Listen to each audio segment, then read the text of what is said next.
내년부터 우리나라는 65세 이상 인구 비율이 20%를 넘어서는 초고령 사회로 진입할 예정입니다. 이를 두고 벌써부터 정부나 기업에서도 이 초고령 사회를 대응하기 위한 여러 정책과 상품들을 내놓고 있습니다. 제가 어제도 설교를 준비하면서 인터넷 기사를 검색했는데 한 은행에서 금융권 최초로 유산 정리 서비스를 시행한다고 그렇게 밝혔습니다. 이미 경험해 본 분들은 아시겠지만 갑자기 부모님이 돌아가시면 어떻습니까? 정신적인 그 충격이 이루 말할 수 없지만 그럼에도 당면한 사망 신고나 유산 정리를 위해 처리해야 될 행정 절차가 한두 가지가 아닙니다. 또한 이런 과정 중에 유산을 둘러싼 형제 간의 갈등도 빈번하게 발생하고 있죠. 참고로 미국에서는 유언장을 쓰는 비율이 56% 정도나 된다고 합니다. 과반 이상이 되죠. 반면 한국인은 채 5%가 되지를 않는다고 합니다. 요새도 이제 웰빙, 잘 사는 것만이 중요한 게 아니라 웰다잉, 잘 죽는 것, 죽음을 대비하는 것도 중요하다고 몇 년 전부터 그렇게 사회 언론에서 많이 이야기하지만 여전히 이렇게 죽음에 대한 인식이 나에게는 해당이 안 될 거라는 인식이 너무나도 팽배한 것 같습니다. 그렇게 미리 상조 서비스에 가입해서 유언장을 작성하고 정리하며 작더라도 자신의 자산을 정리하는 일이 어떻게 유익이 됩니까? 남은 가족들의 화목을 위한 지혜로운 대처라고 우리가 볼 수 있는 것이죠. 오늘 우리가 읽은 요한복음 13장 31절에서 17장까지가 예수님의 고별 설교, 즉 마지막 유언에 해당되는 부분입니다. 이제 이 유언을 마치고 예수님이 어디로 향하십니까? 로마 군인들의 손에 넘겨져서 십자가의 길로 지켜가게 되죠. 그렇기 때문에 이제 3년 가까이 예수님을 따랐던 제자들에게 지금 예수님께서 남기는 그 당부는 어떤 가르침보다 더 중요한 내용입니다. 오늘 13장 앞에 있는 내용, 저희가 34절까지 읽었는데요. 1절부터 33절까지 내용은 총 두 가지입니다. 먼저 그 유명한 제자들의 발을 씻기신 예수님의 모습이 등장하죠. 대부분 이 장면을 어떻게 이해하냐면 제자들을 섬긴 겸손한 스승의 모습 정도로만 이해를 하는데 그렇지 않습니다. 제자들의 그 더러운 발을 씻기신 예수님의 그 행위는 사실 그 발에 초점이 있는 게 아니라 어디에 있습니까? 이제 예수님께서 십자가에서 이루실 대속의 은혜를 미리 보여주는 장면입니다. 그래서 베드로의 발을 예수님이 씻기시려고 하니까 베드로가 뭐라고요? 주님 그렇게 하시지 않아도 됩니다. 예수님 뭐라고 말씀하십니까? 허락하라. 허락하라. 그래서 발에 초점이 있는 게 아니라 어디에 있다고요? 발을 씻기신 그 행위는 예수님의 속죄를 미리 나타내는 상징적인 행위인 것입니다. 다음으로 예수님을 팔아 넘기려 떠나는 가룟 유다의 모습이 나오죠. 이게 앞장면, 제자들의 발을 씻기신 그 예수님 모습과 매우 큰 대조를 이루고 있습니다. 이렇게 보이지 않는 긴장감이 형성된 그 최후의 만찬 자리에서 예수님의 마지막 유언이 시작되는데 오늘 본문인 34절에서 35절 말씀 다시 한번 함께 읽도록 하겠습니다. 시작. 이제 나는 너희에게 새 계명을 준다. 서로 사랑하여라. 내가 너희를 사랑한 것 같이 너희도 서로 사랑하여라. 너희가 서로 사랑하면 모든 사람이 그것으로서 너희가 내 제자인 줄을 알게 될 것이다. 아멘.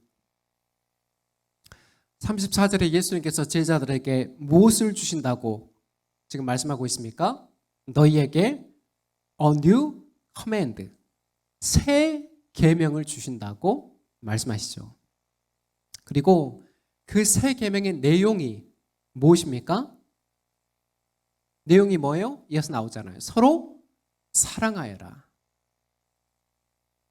지금 주님이 말씀하시는 이 새 계명을 이해하려면 구약에 있는 옛 계명과 그 한계에 대해서 우리가 살펴볼 필요가 있는데요.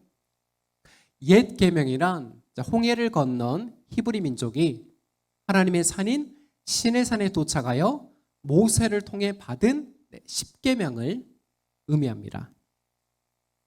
여러분, 십계명을 두 가지로 요약하면 뭐가 됩니까? 하나님 사랑과 이웃 사랑입니다. 예수님이 말씀하신 대로. 실제로 구약에 보면 이웃을 사랑하라는 말씀, 이웃을 사랑하라는 말씀이 나올까요, 안 나올까요? 나올까요, 안 나올까요? 레위기 19장 18절에 보면 너는 내 이웃을 내 몸처럼 사랑하여라 라고 분명하게 기록되어 있습니다. 언뜻 보면 구약의 그 옛 계명과 지금 주님이 주시는 새 계명이 별로 차이가 없어 보이실 수도 있잖아요. 내 이웃을 사랑하여라, 서로 사랑하여라. 별 차이가 없는 것처럼 보여지는데 그렇지 않습니다. 34절에 서로 사랑하여라 다음으로 어떤 조건이 뒤에 붙고 있습니까?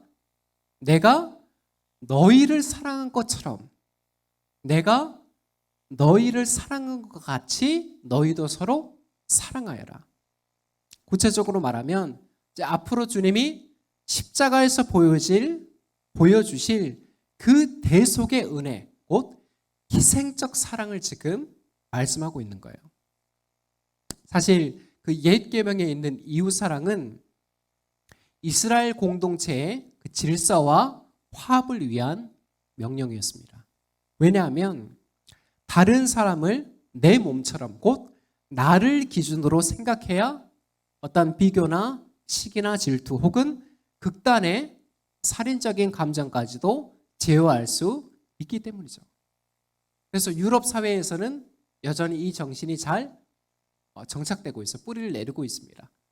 다른 사람들을 그리고 우리 이웃과 공동체를 지켜야 되는 이유가 그 공동체 안에 내가 우리 가정이 속해 있기 때문에.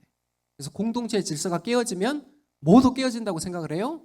우리 가정과 나의 화목도 깨어진다라고 생각을 하고 있습니다.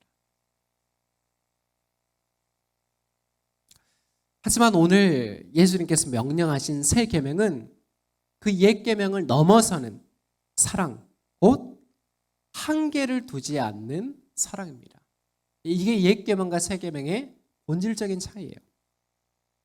한계를 두지 않는 사랑. 첫 번째는 대상에 있어서 다릅니다. 옛 계명은 이스라엘에게만 한정돼 있었죠. 이제 새 계명은 어떻습니까? 이스라엘 넘어서 이방인까지도 사랑하며 심지어는 예수님이 누구까지 사랑할 것을 명령하셨습니까? 내 원수까지도 사랑하여라. 둘째는 사랑의 방식에 관한 건데요. 내가 너희를 사랑한 것처럼, 영어를 보면 self-giving love입니다. 곧 십자가 위에서, 주님이 십자가 위에서 자신을 내어준 self-giving love, 자신을 내어준 희생적 사랑을 의미하는 것이죠. 오늘 예수님의 유언이 우리에게 충격과 도전을 주는 이유는 이러한 새 계명이 사랑은 이러이렇다라는 명제로만 끝나지 않기 때문이에요. 35절에 보면 이 사랑이 이제 어디에까지 연결된다고 말씀하십니까? 너희가 서로 사랑하면 모든 사람이 그것으로서 너희가 내 제자인 줄을 알게 될 것이다. 곧 주님을 닮은 그 사랑이 뭐의 정체성이라고 얘기하고 있어요? 예수님을 따르는 제자의 정체성임을 확증하고 계시는 거예요. 이게 있어야지만이 제자다.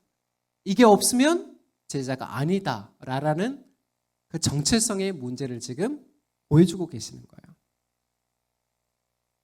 자, 그렇다면 이제 적용의 말씀으로 우리가 한 걸음 더 들어가 보도록 하겠습니다. 얼마 전에 소천하신 미국의 팀 켈러 목사님이라는 아주 유명한 목사님이 계십니다. 제가 설교 때도 한두 번 언급을 했던 것 같은데, 이 목사님이 공동체에 대해서 이런 말씀을 남겼는데 우리 함께 읽어보도록 하겠습니다. 시작. 소그룹에 참여하는 사람의 수가 주일 예배에 참여하는 사람의 절반에 못 미친다면 당신의 교회는 공동체가 아니라 소비자 문화센터가 되어가고 있는 것이다. 네, 이게 무슨 말입니까? 오늘 예배를 마치고 이제 식사 후에 저희 교회도 소그룹 모임, 사랑방 모임이 진행됩니다. 이런 소그룹 모임에 참여하는 숫자가 지금 예배 드리고 있는 인원의 절반에 못 미치면 그게 어떻다는 겁니까? 교회 근처에 있는 이마트나 신세계 백화점에서 진행되는 문화센터나 다를 바가 없다는 것이죠. 글을 살펴보면 우리 교회는 어떻습니까? 50%에 간당간당한 것 같습니다. 네, 교회가 예배 집단, 종교 문화센터로 전락하느냐 아니면 정말 예수님이 말씀하신 그리고 초대교회가 보여줬던 공동체의 기능을 이어가고 있느냐를 판별하는 기준이라고 보시면 돼요. 이와 관련해서 오늘날 교회 안의 사람들이 크게 오해하는 부분이 하나 있습니다. 바로 신앙생활은 나와 하나님과의 관계만으로 충분하다. 나와 하나님과의 관계만으로 충분하다라는 생각이죠. 그 대표적인 모습이 뭘까요? 예배만 참석하고 성도의 교제, 곧 소그룹 모임에 관심 없고 등한시하는 태도입니다. 그렇다면 우리는 왜 이런 자세를 온전한 신앙생활이라 볼 수가 없는 걸까요? 첫 번째는 하나님의 존재 방식에서 힌트를 찾을 수가 있어요. 성경이 증거하는 하나님께서 어떤 방식으로 존재하십니까? 성부와 성자와 성령, 곧 이 삼위일체라는 온 우주에서 유일무이한 방식으로 존재하십니다. 쉽게 말해 하나님께서 이 세상을 창조하시기 전부터 그 삼위일체라는 공동체를 이루며 매우 친밀한 사귐과 교통과 교제 가운데 계셨다는 거예요. 창세기 1장에 기록되어 있는 창세기 1장 1절에 기록되어 있는 태초에 하나님이 천지를 창조하시니라. 그 창조의 사건은 삼위일체 하나님께서 이 피조 세계와 우리 인간을 창조하시고 그 거룩한 사귐으로 우리를 초청하신 사랑의 행위인 것입니다.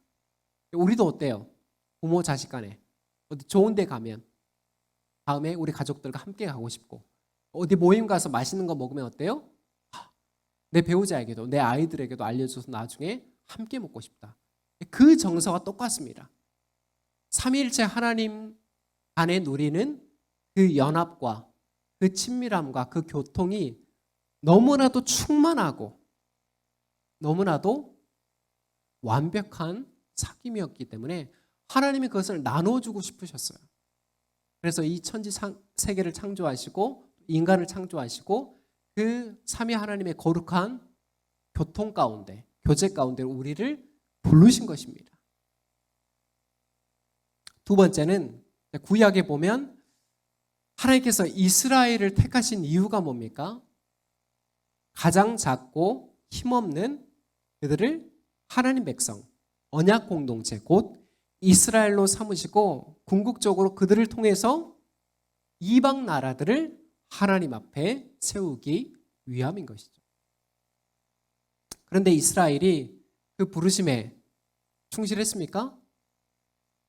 이제 앞으로 우리가 공동체 성경 읽기를 통해서 이제 이스라엘의 왕정 역사로 들어가게 되잖아요. 그 왕정의 역사가 보여주듯이 이스라엘을 통해 이방 민족을 구원하려는 하나님의 계획 앞에 완전히 실패하게 됩니다. 하지만 그렇다고 하나님의 계획도 실패로 돌아가게 되는 걸까요? 아니요. 하나님은 다윗의 후손, 예수 그리스도를 준비하시고 보내셔서 그가 흘리신 대속의 피를 통해서 무엇을 세우십니까? 지금 우리가 사도행전에서 살펴보고 있는 뭘 세우세요? 교회를 세우시는 거예요. 그래서 바울이 그 그림을 이렇게 설명합니다. 에베소서 1장 22절에서 23절 말씀 함께 읽도록 하겠습니다. 시작. 하나님께서는 만물을 그리스도의 발 아래 굴복시키시고 그분을 만물 위에 교회의 머리로 삼으셨습니다. 교회는 그리스도의 몸이요 만물 안에서 만물을 충만케 하시는 분의 충만함입니다. 아멘. 하나님께서 예수 그리스도를 교회의 머리로 삼으셨고 저와 여러분은 어떻게 삼으셨다고요? 교회를 그리스도의 몸으로 삼으셨습니다.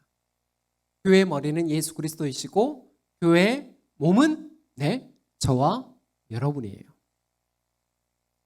자, 이렇듯 삼위일체 하나님의 존재 방식과 구약의 이스라엘 또 신약의 교회가 보여주듯이 공동체 없이 하나님과 홀로 소통하는 신앙생활은 애초에 존재하지 않는 모습입니다. 존재할 수가 없는 모습이에요. 그럼에도 오늘날 이런 기형적인 모습이 교회 안에 생기는 것은 무엇 때문입니까? 이유가 뭐예요? 개인주의, 갈수록 파편화되는 개인주의라는 그 세속의 물결이 교회 안에 침투한 결과라는 거예요. 우리 이걸 잘 기억해야 됩니다. 창조 때부터 그리고 삼위 하나님의 존재 방식부터 모든 것은 다 공동체로부터 시작됩니다. 공동체를 통해서 역사는 이루어져 가고 하나님의 역사는 그렇게 흘러가게 되어 있습니다. 이쯤에서 제가 질문 하나 여러분께 드리겠습니다. 여러분 사람이 언제 성장하고 변화한다고 생각하시나요? 언제 사람이 성장하고 성숙하고 변화될까요? 어렵지 않습니다. 바로 인격과 인격이 마주칠 때 사람은 성장하고 변화합니다. 인격과 인격이 마주칠 때. 일례로 우리가 코로나 시기를 돌아보면 초기에 아이들이 어린이집이나 유치원에도 한동안 등원하지 못할 때가 있었죠. 기억나시나요? 네. 그 후에 나타난 조사 결과가 뭔지 아세요? 그 시기를 겪은 아이들의 인지 발달과 정서 발달과 사회적 발달이 모두 평균치보다 올라갔을까요? 떨어졌을까요? 떨어졌습니다. 당연하죠. 또래들하고 어울려야 될 그 시기에 집에서 엄마랑 단둘이 그 제한적인 상황에 있다 보니까 성장은커녕 정서적으로 발달적으로 퇴화할 수밖에 없었다는 것입니다. 뭘 말씀드리고 싶냐면 교회 공동체 곧 소그룹에 속하지 않은 신앙생활도 마찬가지라는 거예요. 오늘 예수님은 너희가 서로 사랑하면 곧 공동체 안에서 이루어지는 구체적인 사랑을 통해서 제자됨이 증명된다고 말씀하고 있습니다. 그런데 공동체 곧 소그룹에 속하지 않는 사람의 치명적인 문제가 뭐예요? 사랑할 대상이 없는 것입니다. 예수님은 서로 사랑해야 우리가 세상 앞에 제자됨이 드러난다라고 말하는데 공동체에 속하지 않은 모습이 뭐라고요? 치명적인 문제가 뭐라고요? 사랑할 대상이 없다는 거예요. 사랑할 대상이 없으면 어떻게 해요? 어떻게 됩니까? 당연히 사랑이 검증되고 성장하고 증명받을 일조차 그 가능성조차 미리 차단되는 것입니다. 이렇게 제가 공동체 소그룹의 필요성에 대해서 열변하면 누구는 이렇게 얘기합니다. 목사님, 말씀하시는 의도는 알겠는데 저는 그런 소그룹 모임에 속하면 스트레스나 갈등이 생겨서 사실 별로 가고 싶지가 않습니다. 때로는 우리 안에 이러한 마음이 들 때가 있습니까? 없습니까? 솔직히. 네, 있어요. 있습니다. 맞는 말이에요. 우리가 뭐 교회 공동체뿐만이 아니라 뭐 사람이 모인 어느 조직이나 모임, 심지어 우리 가족 간에도 어떻습니까? 무덤을 제외하고는 인간이 모인 모든 곳에서는 스트레스나 갈등을 피할 수가 없습니다. 필연적인 거예요. 사람이 모인 모든 곳에는. 요새 가족 간에도 손절이라고 해요. 가족 간에도 부모 자식 간에도 어떠한 문제들 때문에 인연을 끊고 안 보는 사람들이 있어요. 연예인들도 그렇죠. 자식들이 아주 유명한 여배우도 부모가 엄마가 자기 이름을 팔아서 계속 막 보증 서고 막 빚을 서고 하니까 그걸 1, 20년을 계속 감당을 해줬어요. 근데도 안 바뀌니까 어떻게 돼요? 이제 부모 자식 간의 연을 끊어버리는 거예요.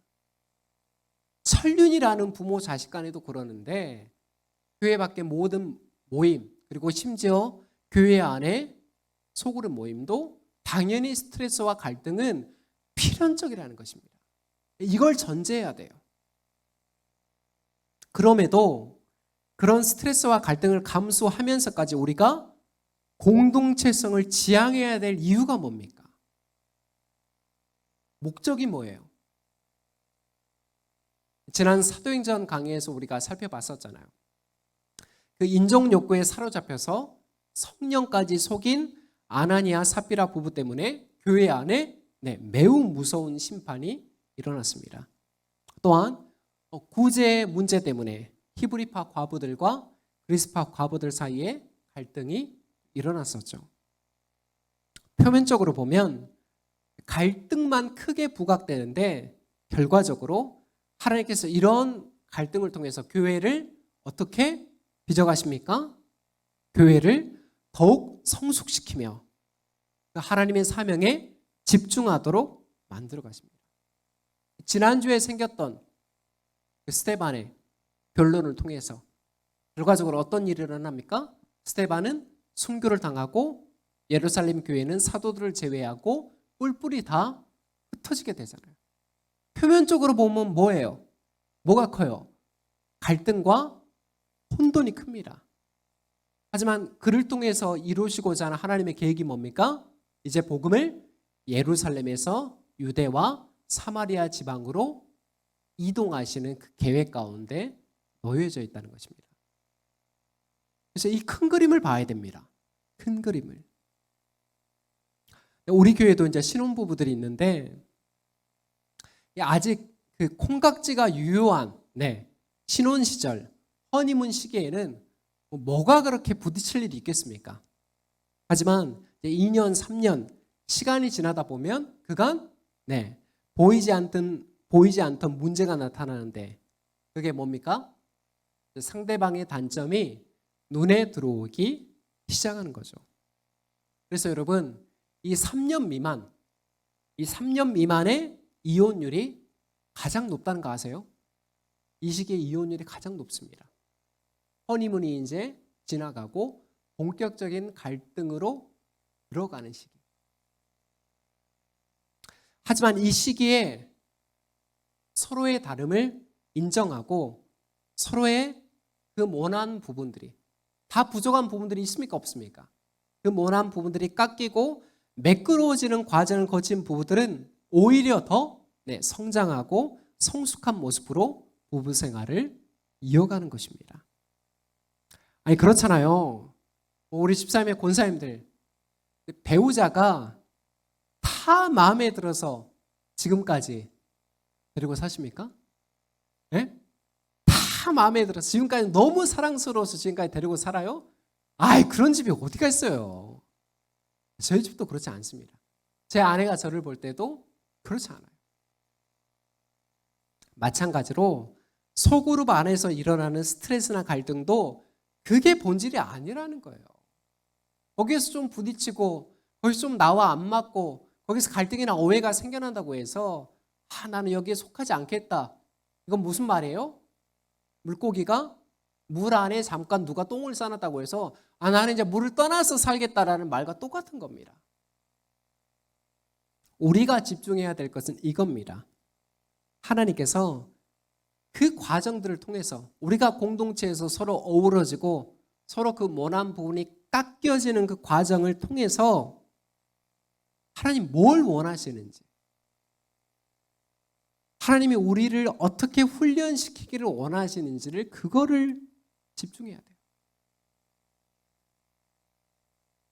우리의 모난 인격을 하나님이 어떻게 깎고 다듬기를 원하시는지, 그리고 그렇게 쌓인 세월이 궁극적으로 예수 그리스도를 닮아가는, 예수 그리스도를 닮은 인격으로 빚어가는 과정임을 깨닫고 배우는 것입니다. 사도 바울이 신앙생활의 목적에 대해서 분명하게 얘기했죠. 뭐라고 얘기했습니까? 그리스도의 장성한 분량에 이르는 것. 예수 그리스도를 닮아가는 인격에 이르는 것이 우리 신앙생활의 목적이다라고 그의 편지에서 밝혔습니다. 여러분 생각해 보십시오. 집에서 지금도 이제 인터넷으로 예배를 드리거나 아니면 현장 예배만 겨우 참석하고 나가시는 분들이 계시는데 얼마나 편합니까? 얼마나 편해요. 하지만 기억하십시오. 그런 공동체에 속하지 않은 불완전한 모습으로는 10년이 지나도 20년이 지나도 어떠한 인격적인 성숙이나 성장이나 변화를 기대할 수 있을까요?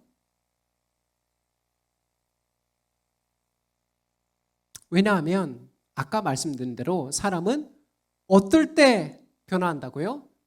인격과 인격이 마주할 때 변화되는 거예요. 이거는 성경의 원리고 이건 창조의 원리입니다. 그래서 저도 최근에 지금 한 사람을 개인적으로 좀 상담을 하고 있는데 이 친구가 좀 사회성이 많이 떨어집니다. 주변에 마땅히 그 또래 나이가 되면 친구들과 사귐도 있고 그 또래 집단 안에서 성장하고 이렇게 해나가야 되는데 그 친구는 친구들이 거의 없어요. 그러니까 당연히 정서적인 문제나 사회적인 문제가 생기는 거죠. 인격과 인격이 마주칠 때 사람은 성장하고 변화되게 되어 있습니다. 그래서 하나님이 두 가지 제도를 만드셨는데 그게 뭡니까? 첫째는 가정이고 둘째가 교회입니다. 오늘날 가정의 기능이 어때요? 정상적인 기능, 마땅히 내리사랑으로 이어지는 그 기능이 이제는 가정에서도 찾아볼 수가 없는 시대가 됐다는 거 다 아시잖아요.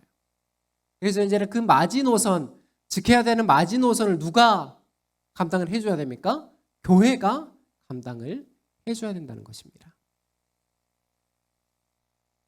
그렇기에 우리에게 허락하신 소그룹 모임, 곧 사랑방 모임은 하나님께서 우리로 하여금 사랑을 배우고 그 안에서 익혀나가도록 만드신 훈련의 장이라는 것을 여러분 반드시 기억하시기 바랍니다.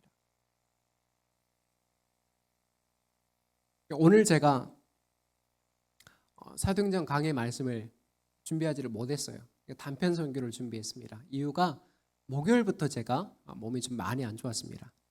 제가 컨디션이 많이 떨어지면 음식 먹으면 체를 해요. 급체를 하는데 목요일 한 오후부터 통증이 좀 시작되고 오한이 들고 막 열이 나고 머리가 어지럽고 체했구나 라는 생각이 들고 소화제를 먹고 활명수를 먹고 매실 액기스까지 먹었는데도 체기가 안 내려가더라고요. 저 새벽까지도 통증이 잡히지 않고 더 심해지니까 억지로 변기 앞에서 변기를 잡고 막 구토를 하고 속을 좀 개워내면 이게 내려갈 때도 있으니까 근데 그렇게 해도 도저히 이게 잡히지가 않더라고요. 그래서 의료 파업 때문에 그 응급실에도 마땅한 이렇게 전문 인력이 많이 있지가 않으니까 응급실 가는 것도 좀 그렇고 그래서 생각을 해보니까 2년 전에 제가 수술하고 남은 그때 받았던 남은 그 마약성 진통제가 있습니다. 그게 아주 통증이 심할 때는 이제 의사가 그걸 먹으라고 줬는데 다행히 이제 유통기간이 올해 11월까지더라고요. 그래서 그거를 먹고 억지로 좀 눈을 감고 있었더니 어느 정도 좀 통증이 경감되고 잠자리에 들게 됐습니다. 근데 그 다음 날 금요일부터 아무래도 마약성 진통제니까 부작용이 있어요. 무기력하고 몸에 좀 힘이 빠지고 어지럽고 그런 부작용이 어제까지도 나타나가지고 제가 이번 주는 강해 설교는 준비를 못하고 좀 이렇게 주제 설교로 준비를 해야겠다라는 생각이 들었는데 어제 또 찬양팀 연습을 또 아내하고 체린이하고 하고 돌아오는 길에 또 한 성도님이 맛있는 또 딸기를 주셔가지고 이렇게 가지고 와서 제가 또 설교를 준비하면서 먹으면서 또 힘을 냈습니다. 또 어제 저녁에는 제가 또 설교를 준비하면서 지난주에 또 우리 교회 안에서 성도님 한 분이 예배 시간에 너무 이렇게 어지러워서 빈혈 증세가 있어가지고 예배 시간에 밑에 내려가서 쉬었다가 거의 예배 끝날 때쯤 올라왔더라고요. 저는 이제 앞에서 강단에서 예배를 인도하니까 그 광경이 다 보이잖아요. 그래서 이제 사랑의 공동체에 대해서 내가 설교하는데 그 성도님을 생각하면서 뭘 좀 준비하면 좋을까 하다가 빈혈에는 육포가 좋다고 하더라고요. 철분이 이렇게 함유되어 있으니까. 그래서 제가 쿠팡에서 또 주문을 해가지고 오늘 아침에 가지고 와서 또 예배 전에 이렇게 전달을 해드렸습니다. 제가 뭐 잘하고 있다고 생색내려고 말씀드린 게 결코 아닙니다. 실제적인 이런 예가 필요하다는 거예요. 우리 교회 공동체 안에서도 소그룹별로 뭐 여전도회, 뭐 30, 40대 그룹들 이렇게 다 나눠져 있잖아요. 이 안에서 우리가 사랑을 배우고 훈련해 나가는 장이라는 것을 기억하셔야 된다는 것입니다. 예수님께서 말씀하신 것처럼 내가 너희를 사랑한 것처럼 그 단계까지는 사실 우리가 지금 못 나가잖아요. 하지만 그 완전한 희생적 사랑까지는 아니더라도 우리가 주님의 몸된 교회, 그 교회를 이루고 있는 한 지체임을 기억하면 상대가 좀 힘이 빠져 있을 때, 어려움이 있을 때, 다른 마음에 공고한 일이 있을 때 어때요? 우리가 작은 위로라도, 작은 격려라도, 작은 힘이 될 수 있는 선물이라도 주는 것이 그게 사랑이 아닐까요, 여러분? 엄청 거창한 것을 우리가 줄 수 없잖아요. 그리고 주면 좋겠지만. 그래서 그 훈련을 우리가 소그룹 안에서 끊임없이 이뤄나가야 하는 것입니다. 하나 더 말씀드리면 어느 정도 좀 친밀한 우리가 대화를 나누기 위해서는 적정한 시간이 필요합니다. 소그룹 모임도 제가 최소 1시간 정도는 여러분 나누고 돌아가십시오라고 말씀드린 이유가 거기 있는 거예요. 사람은 처음부터 막 진심과 본심이 나오지 않아요. 대화를 통해서 어느 정도 좀 정서적으로 예열이 돼야 그때부터 안에 있는 이야기들이 나오게 되어 있습니다. 그래서 1시간 정도 저희들이 소그룹 모임을 진행하면 오늘 여전도 회장님 못 나오셨는데 다른 권사님이 좀 맡아서 오늘 인도를 해주시고요. 한 10분, 15분 정도를 한 주 동안 우리 근황을 좀 나누십시오. 서로 좀 어떻게 지내는지 근황을 나누고 그리고 한 30분 정도는 초대교회의 지금 가장 큰 가르침이 모습이 뭡니까? 그들이 사도들의 가르침과 사도들의 가르침을 받고 떡을 떼는 일에 전념하니라. 오늘 주신 말씀을 토대로 교제를 나누는 것입니다. 이게 교회 밖의 모임과 교회 안의 모임이 다른 본질적인 이유예요. 그래서 주보에도 그 말씀을 나눌 수 있는 질문들이 계속 나갑니까 안 나갑니까? 괜히 나가는 게 아닙니다. 이 질문들을 토대로 오늘 말씀을 통해서 하나님이 나에게 주신 은혜가 무엇인지를 서로 나누는 거예요. 하나님의 말씀이 통치하는 공동체가 되기 위해서 반드시 소그룹 안에서는 말씀을 나누는 것입니다. 삶을 나누고 말씀을 나누고. 그리고 마지막으로는 순서가 뭐예요? 서로를 위해서 기도하는 것입니다. 여러 사람이 있으니까 다 기도하지 못하더라도 내 옆에 있는 성도님들을 위해서 내가 기도하는 거예요. 그리고 한 주간 그 성도님 위해서 기억하면서 기도하는 거예요. 누군가 나를 위해서 어려움 가운데 있는 나를 위해서 기도해 준다는 게 여러분 그 교회 공동체만이 가능한 특권입니다. 능력입니다. 생각해 보세요. 어디에서 누가 나를 위해서 기도해 줘요? 그래서 어떤 교회 밖의 동호회나 계모임이나 어떤 기타 단체보다 가장 끈끈할 수밖에 없는 이유가 바로 여기 있는 것입니다. 내가 눈물 나는 일이 있으면 내 곁을 지켜주고 나를 위해서 기도해 줄 수 있는 공동체가 있다는 것. 내가 즐거운 일이 있으면 나보다 더 기뻐해 줄 수 있는 사람이 있다는 것. 그게 이 지난한 우리가 믿음의 여정을 계속 이어나갈 수 있는 원동력이라는 것. 여러분 잊지 마시기 바랍니다. 말씀을 정리합니다. 이처럼 우리가 소그룹 모임 안에 속해 있다는 사실이 이 팍팍하고 고단한 세상에서 믿음의 여정을 계속 이어나갈 수 있는 힘과 실제적인 동력을 제공해 줍니다. 그리고 무엇보다 교회 위에 부으시는 그 보이지 않는 하나님의 은혜가 소그룹을 통해서 예배뿐만이 아니라 소그룹을 통해서도 매주 우리를 만지고 형성해 나가고 있다는 사실이 중요한 거예요. 그렇기 때문에 우리가 예수님의 시선으로 서로를 품고 이해하고 사랑하며 때로는 공동체 안에 있다 보면 서운함과 여러 오해가 쌓일 때가 있습니까? 없습니까? 반드시 있어요. 하지만 그럼에도 서로의 부족한 모습들을 기꺼이 받아줄 수 있는, 용납해 줄 수 있는 예수님을 닮은 성품으로 조금씩 성장해 가는 것입니다. 그래서 믿음의 척도는 이 사랑에 성장해 가는 척도예요. 이 품이 얼마만큼 크고 넓어지느냐가 그 사람의 믿음의 사이즈라는 것입니다. 미국의 유명한 릭 워렌 목사님이 이런 말을 했습니다. 하나님의 은혜의 정원 안에서는 심지어 부러진 가지도 열매를 맺는다. 하나님의 은혜의 정원에서는 심지어 부러진 가지도 열매를 맺는다. 우리가 살아가는 세상은요, 사회적 기준과 조건을 따지면서 사람 대우를 해줍니다. 딱 1분이면 그 사람 머리끝부터 발끝까지 딱 스캔해요. 그 사람이 입고 있는 옷, 브랜드, 들고 있는 가방, 신고 있는 신발, 구두 딱 보면서 그 사람의 가치를 평가하는 거예요. 거기에 맞게 사람 대우를 해주는 게 세상이에요. 그러나 우리 예수님은 어떻습니까?